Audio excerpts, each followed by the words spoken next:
Welcome to the Castle of Mysteries. This is Nothing But Worry with your usual gang of characters. I'm Lance Ash, and this is my wife, Bonnie. Hi. She's sitting on the sofa of power beside me, with the table of doom before us that we may prop our feet of destiny upon it. It has been a fucked up day, but a very productive and good day all the same. Oh, worked. Thunder in the background. Perfect. Appropriate. Worked all week, steadily and sequentially. And this morning got home and slept one lousy hour.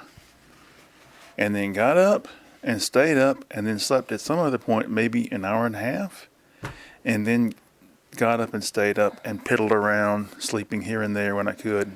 Not very much at a time. But got a lot of shit done. We were going to go out this morning. Explain what we were. I need to draw Bonnie into the conversation. Tell them what the plans were. Get tea and soy.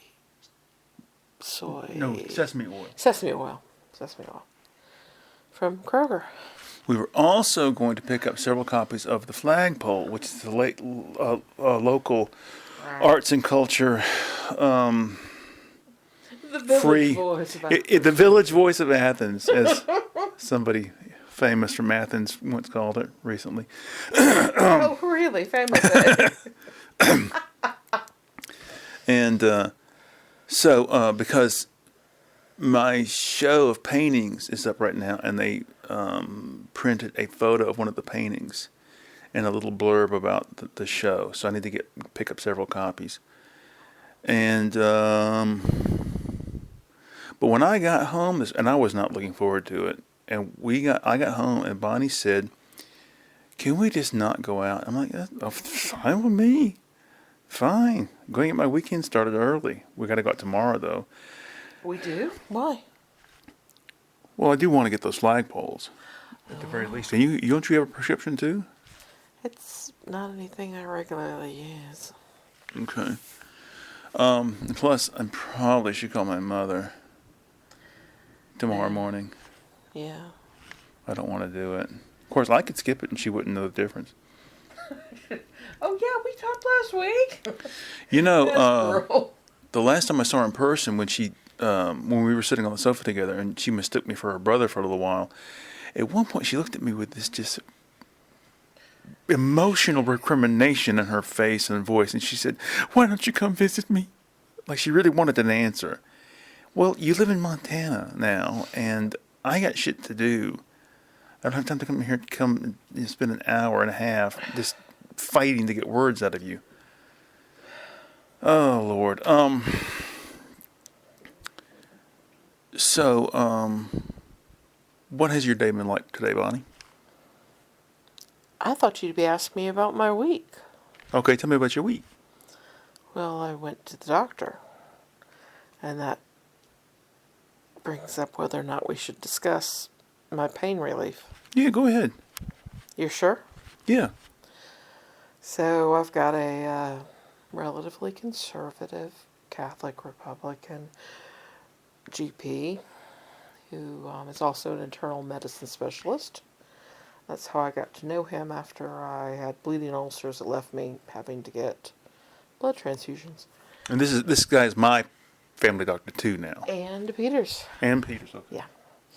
So he's our GP. And I had to go in for cortisone shots. And I'd already had one a couple weeks ago, and they couldn't get me in again until today. That's to help reduce the inflammation. And so I started talking to him. He's like, "Any new symptoms?" And yeah, very concerning one. My muscles have gotten very rigid and stiff, and it immobilizes me at times and limits movement greatly. And so he's talking about orthopedic options and x-rays that he's ordered and likelihood of perhaps bursitis on top of the osteoarthritis, as well as the inflammation diseases. And so we're talking about management. And I said, the alcohol only goes so far. It doesn't relax me. I'm maxing out over the counter stuff. He won't give me any pain pills. So I broached the subject of edibles. And I said, at the risk of having you throw me out of your practice, because, you never know with these damn Republicans. They're either, we want to control your body, or we want to have bodily autonomy and such. Republicans, complete contradictions. So I said, at the risk of having you throw me out of your practice, I said, what about edibles as an option for relaxation, relaxing my muscles, getting me to the point where I don't give a damn about the pain, helping me sleep through the pain episodes, which oftentimes will wake me up in the middle of the night. Anyway, he goes, well, it's legal. And he said, there is no medical studies that I can cite. And I'm big on medical studies. And he is pro-vax and everything. He said, but some of my other patients have reported good results with it. So if you want to try that as an option, then you should try it. So I went online to Cheech and Chong's site and got edibles, and I tried one first time, and it blew my fucking mind. I've been stoned before in my youth, and I'd never been so stoned in my life. And what I took was the 20 milligram size, which is apparently the most potent one they had, and it was THC and all this kind of stuff that's legal here in the state, and in most states except Idaho. And it's supposed to be very well regulated, this brand. 20 was too powerful, so I'm down to doing 1/8 to 1/4 size. Anyway, so if my words are slurred a little, it's because I'm a She did this thing. She took this thing hours ago, and it's still messing her up. It's funny. Yeah, it's powerful for me. I'm not used to this kind of thing. And he was right in that I don't care about the pain. It doesn't do much to reduce it. It's just, and it doesn't seem to help much with the rigidity, the stiffness of the muscles. But, I'm going to keep doing this for a while. Just not every day, and not within 24 hours of having to drive. All right, very good. So, was that it for your weekend, or for your week summary? Well, it's just been a long, hard week trying to deal with the stiffness and everything like that. And it's been very tiring. I'm hoping that the cortisone shot will also have some lasting effects. Okay. Well, trying to think. I have two. The latest issue of the magazine, Lamp Clouding, is ready to go, but I haven't had a chance to take over the scanner yet and use it because it's going to take up an hour to hour and a half to scan it all in, label it, save it, then post it. It's a pain in the butt. So I got to do that. Also, I have a special illustrated story that I want to post, but I want to color the pages first. But to be on the safe side, I'm going to copy them onto cardstock and then color the cardstock copies. Now, is this the one that you want me to print the text on? Yeah. Okay. I think that'd be for the best. I was going to cut the words out and just tape them onto the picture. I can just place them. Right, exactly.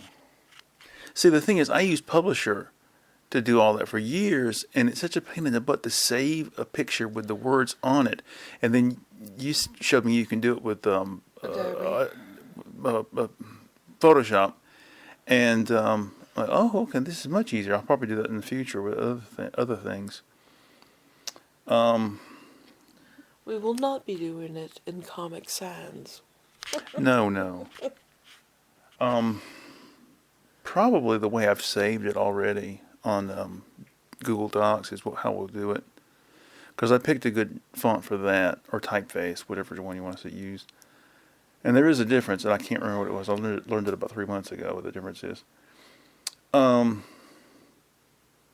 yeah, I've had this song I've been working on for over a month. It's driving me nuts. And I finally got some breakthrough on it today. And Hey, that reminds me. You are now a multifaceted artist, according to the flagpole. Multifaceted. yeah, Bonnie sent a picture of one of the paintings that's in the show, along with a sort of self-interview thing that Bonnie did for one of my blogs a long time ago. And the person, I guess the arts and events editor, read it and selected this little phrase. His work, quote, rides the line between slop and precision, which I think is funny because I don't remember saying that.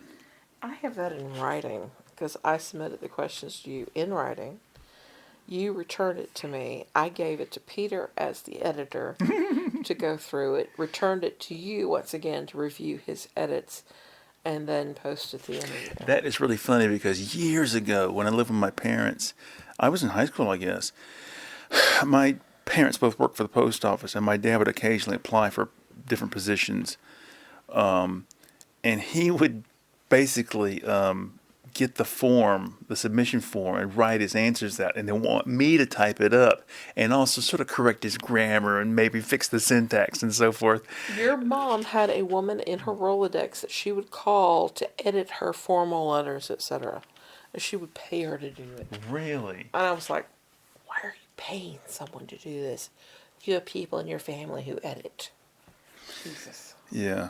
But anyway, that brings up a good topic. Oh, but before I go to that, I thought that self-interview, Bonnie wrote the questions and I wrote the answers. I thought that was really turned out to be one of the best summations of my approach to art and my art doings that I've ever come up with, ever done. But anyway, so That's because I led with a very good questions, my dear. yeah. So earlier today, I was going through my old blog when I wrote and drew under the name of Toadskabode, and I wasn't quite sure about why you sent me that one. Which one? The old Toadskabode blog, the one about the couple and swinging. Oh, And I was like, I just thought. what is he implying here? Well, see, is it the I did art or is the content, my dear? on the old Toadskabode blog. I did a webcomic called Doodle Nose, and Wow. the samples I sent Bonnie today that I was struck by were from 13 years ago, and I was stunned. I mean, first of all, the artwork is I've come so far since then, but the writing is so good. And it amazed me how many times, though, each day's installment ended with a really good punchline. And there's in the old comic strip, there was a couple, Belinda and Roger, and Belinda had been infected by something, and it turned her into this great green slime creature, dinosaur thing. And but she was still a lady, and she still wore dresses, and she didn't have arms anymore, so she had prosthetic arms, robotic arms. Anyway, they get together with this other couple, and something. What was it? What was it? They're starting to leave. He makes a mention of something. I'll get back to you on the other thing. Oh yeah. And so the other couple leaves, and she's left with the husband going, what was that about? Are you talking about... Well, no, what it was Roger was getting tired of his sex with his monster wife, and so he started this affair with this other woman, and the other woman wanted to meet his friends, so he wants to arrange a double date with he and his girlfriend and this other married couple who know his wife. Oh my God, I just can't believe it. See, the thing is, I started painting and drawing and all this shit late in life. Late. Like around 30. And, Ooh, so old. well, I mean, most people who do stuff, they start when they're 18, 15, 16, 17, because they know what they want to do from early on. But I had so many different things I wanted to do, and the things I wanted to do didn't turn out right. And it wasn't after I got married and had a kid that I realized, oh, I want to be a painter. And to look back and you think, okay, well, fuck it, I've just got to start, even though what I'm doing is just absolutely technical shit. But you start and you decide, I'm going to get better as I go along, and you do. And I'm just stunned. What was the other stuff I sent you? I sent you a couple of installments of that. Oh, I sent you that song that has gotten almost 600 views now. Atheist at the Post Office. What do you think? Those lyrics are really... I don't know. I didn't read them. I didn't read them. Once I start using the algorithms to round up people who they suspect of being traitors to the cause or anti-Christian or anti-Republican, that's something they could easily, spotlight. We traded several emails about abortion. There was a woman who was in Canada. She refused to get vaccinated. She ended up catching measles, I think it was. It crossed the placenta, killed the fetus, caused premature birth and premature death of the fetus. And I wrote you a note attached to that story. It was something to the effect of, if this had happened in Virginia or Georgia, this woman would be on trial for murder. Except then they would be really confused.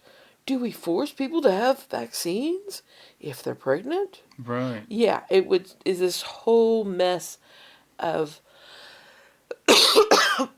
their ideas wrapped in bad science and freedom to do things with their body, but yet no bodily autonomy, and it showed what an absolute mess the whole approach is on the conservative right side. They can't account for extenuating circumstances. They see everything in black and white. What was it, Virginia? The state of Virginia is saying that women should now... Or was it West Virginia? One of these Virginias said that now women should report their miscarriages. And the funny thing is that one thing you're told as a woman is that if you're like 3, 4, 5 days late with your period, you could have possibly been pregnant and just miscarried, because there's so many early miscarriages that just go completely missed. I mean, what are they going to do? Start sending in, used sanitary napkins and products, etc., to the police department going, maybe you should investigate this. Yeah. I mean, they can't even process rape kits in a timely manner for prosecution. They've got rape kits in some states that have been sitting there for years backlogged. And yet somehow they're supposed to now find funding and the scientific labs to determine whether or not a woman miscarried with or without illegal means. Yeah. Well, the thing is, they are fully on board with science when it comes to heating and cooling their houses and providing them with abundant food and eliminating diseases and transportation and automated communications and all this other stuff. But when it comes to the fact of who you are as a living being, they don't want to hear about it. And the fact They don't is, want to understand that people have sexual feelings from an early age, that kids from the time that they're small begin to explore themselves, that they do engage in small petting, that kids have sex prior to marriage, that people conceive outside of normal ways, that is, they have a birth control pill, but then they take an antibiotic and the birth control fails, and they don't want to look at any of these other things. well, what I was going to say is, the fact is, evolution is true. There is no such thing as the spirit world, and you are an animal, just like Yeah. bears and fish. Just higher thinking. You have a brain that enables you to, well, most of you anyway, To have parse and self-awareness reason and- yeah. to be a sentient being. But that doesn't mean that you're going to live on after you die in some magic way.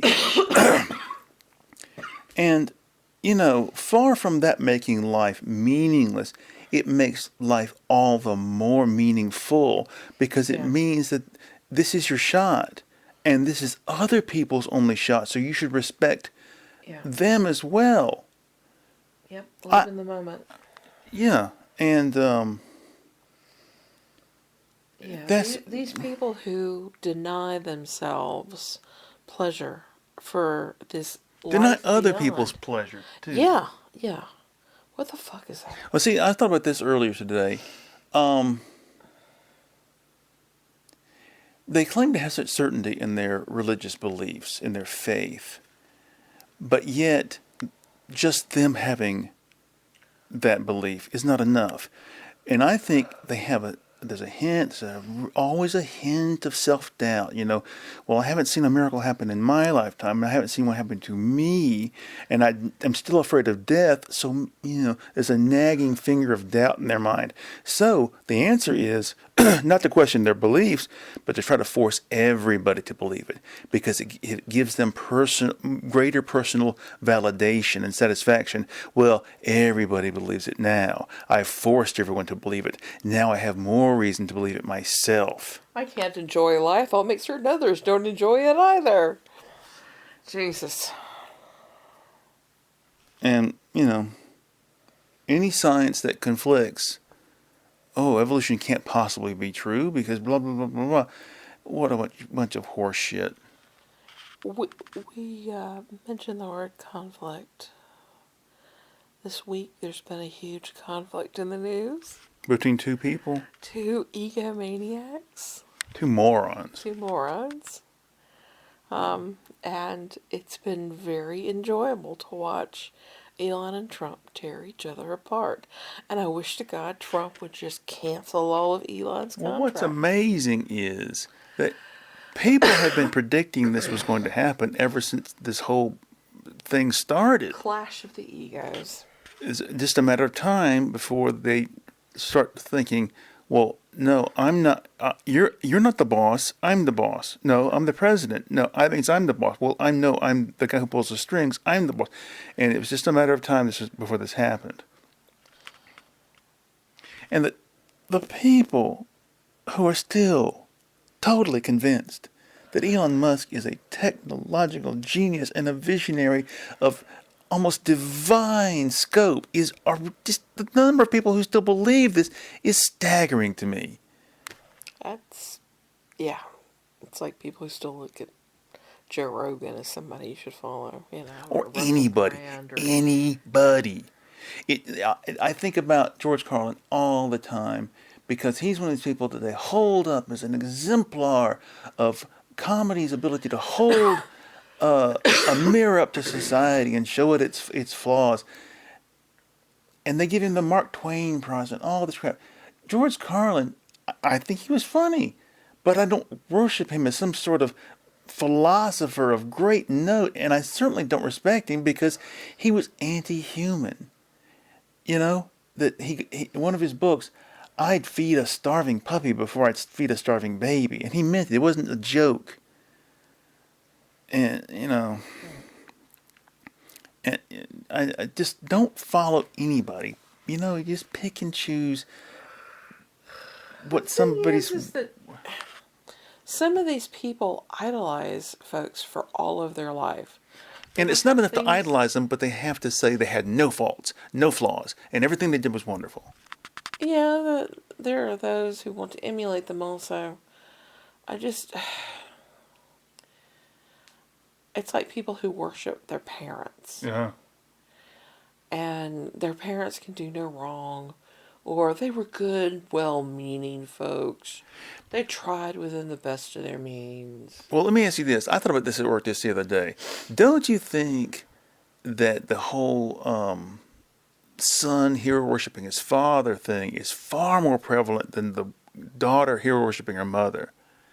I think I think the mother daughter thing is inherently more contentious. I think that you're using the incorrect word. It's worship versus emulate.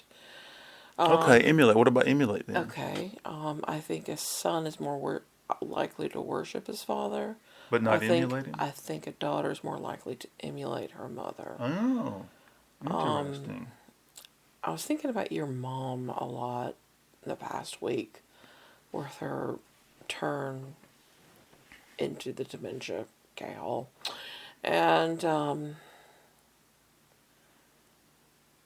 I just your sister talks about how she's taking care of your mom, and one of these days she's gonna do this to Grace too. Her daughter. She's gonna make Grace take care of her to the end. I don't want to do that. I want to go out in the field and just do away with myself. You don't I want to don't burden want- your kids? That's Is that what right. That's right. I don't want to be that person. I want to just go out. I don't care if it's an overdose or shooting myself or whatever. I don't want to get to the point where I can't move. I can't feed myself. I can't think on my own. I don't want to live that life. I don't Yeah. want to be that. And I sure as hell don't want to burden my kids who I love to pieces. Yeah. And yet your sister seems to somehow or another think it's just a natural cycle. Well, it is to a certain But extent, the but thing it depends on what is, the person, I don't know. this whole grasping onto life to the bitter end. I'm sorry, I don't believe in that. Well, I've said for years, I've had so many health problems and tumors in my pituitary gland and so forth that I decided years ago that if they told me, look, we got a final word on this, you have terminal cancer, I'm not going to bankrupt my family just so I can live an extra 6 months. I well, okay, fine, just give me pain relief and I'll just die at home. Fuck it. There was a couple who my dad and his wife knew. And these guys had been together forever and a day.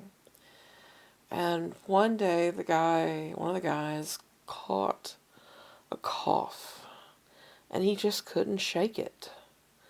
When he finally, after several months of coughing, went to the doctor, they said, "You've got stage 4 lung cancer." Wow.